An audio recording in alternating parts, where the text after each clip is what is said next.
जैसे पहलगाम हमला हुआ, वह धर्म पूछ कर मारा गया। आईएस लोग क्या कर रहे हैं, ये लोग धर्म पूछ के काट रहे हैं, मार रहे हैं।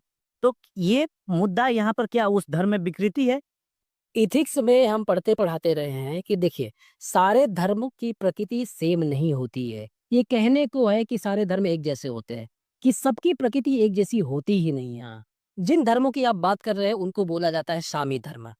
यहूदी, इस्लाम, ईसाइयत, इन तीनों धर्मों का जो मूल है वो एक जेरूसलम से निकले हैं। हाँ। इन तीनों धर्मों का एक किताब है, एक ही मतलब कि ईश्वर है।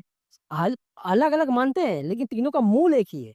तो इनमें क्या होगा, जब किसी धर्म में इतनी केंद्रीयता होगी, धार्मिक गुरु ही पॉलिटिकल गुरु हो जाता है। धर्म और पॉलिटिक्स इतना मिक्स होती है इनमें कि अलग करना मुश्किल हो जाता है। ईरान जैसा समाज है, उसमें धर्म गुरु की आपने आयतुल्लाह खामनेई का नाम ज्यादा सुना, वहां प्रधानमंत्री भी है, उसका नाम आपने सुना? जरा बिल्कुल नहीं सुना।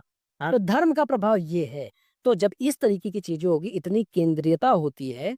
और फिर जैसे इस्लाम धर्म है, वो काफिरों का उनमें कॉन्सेप्ट है कि जो इस्लाम के लोग नहीं है वो काफिर लोग गैर हैं, इस्लामी। गैर इस्लामिक है, काफिर है, उनको इस्लाम में जोड़ना ही इस्लाम है।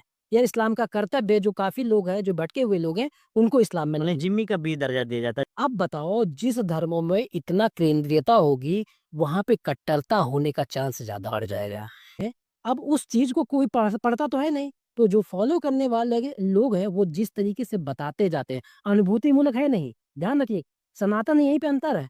तो जैसे ही अब लोग इसके विषय में जिस तरीके से बताएंगे, तो जो फॉलो करने वाले होंगे वो मूल धर्म को भूल जाएंगे। और जो बताने वाला होगा, मौलवी होगा या जो बड़े बड़े जो जिस तरीके से व्याख्या करना चाहेंगे उस तरीके से करेंगे। तो होता क्या है, विकृत व्याख्या कर दी। अब मैं युवा हूँ, मुझे पैसे की जरूरत है, घर चलाने की जरूरत है। अब मुझे उसके लिए पैसे भी मिल रहे हैं। तो बताओ, मुझे अगर पैसे भी मिल रहे हैं, धार्मिक प्रभाव से मुझे बांध भी दिया गया, तो मैं उस तरफ आतंकवाद की तरफ या किसी मतलब कट्टरता की तरफ, दहशत गर्दी की तरफ जाऊंगा कि नहीं जाऊंगा? बिल्कुल जाए।